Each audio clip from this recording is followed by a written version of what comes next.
ఇల్లు కట్టుకోలేని వాళ్ళు, స్థలం ఉన్నా కూడా ఇల్లు కట్టుకోలేని వాళ్ళు, ఇల్లు కొనుక్కోలేని వాళ్ళు, వంశపారంపర్యంగా ఇళ్ళు వచ్చినా సరే అవి నష్టపోయిన వాళ్ళు, సొంత ఇళ్ళు ఉన్నా సరే ఆ ఇంట్లో ఉండలేక అద్దె ఇంట్లో ఉంటున్న వాళ్ళు, వీళ్ళందరూ కూడా ప్రధానంగా భవన దోషం వల్ల ఈ సమస్యలు ఎదుర్కొంటూ ఉంటారు. మరి ఈ భవన దోషం పోవాలంటే ఏం చేయాలంటే పరిహార శాస్త్రంలో ఒక అద్భుతమైన పరిహారం చెప్పారు. ఆ పరిహారం ఏంటంటే కందిపప్పు, మినప్పప్పు, పెసరపప్పు మర ఆడించి పిండిలాగా చేసుకున్నాక ఆ 3 పిండ్లు కలపాలి. కలిపిన తర్వాత ఆ పిండ్ల మిశ్రమంలో నీళ్లు కలిపి 11 చిన్న చిన్న ఉండల్లాగా తయారు చేసుకోవాలి.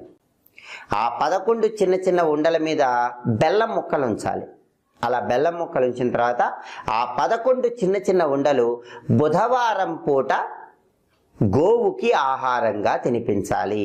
ఇలా చేస్తే భవన దోషం అనేది తొలగిపోతుంది.